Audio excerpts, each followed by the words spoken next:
OTT Priya, Mumbai world of dreams అంటారు. ప్రియస భరద్వాజ్ కూడా నటి కావాలని కళ్ళ నిండా నింపుకొని ఆ కళల ప్రపంచానికి చేరింది.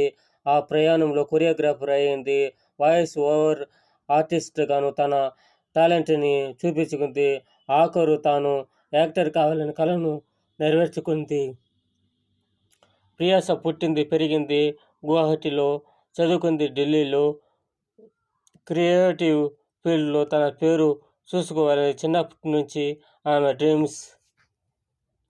నేను హీరోయిన్ కావాలని రంగంలోకి రాలేదు, నటి కావాలని వచ్చాను. సినిమా ఛాన్సులు రాలేదని అసంతృప్తి లేదు. ఓటీటీ కొత్త మాధ్యమం, న్యూ మీడియం పట్ల ఆడియన్స్ ఎప్పుడూ క్రేజీగానే ఉంటారు.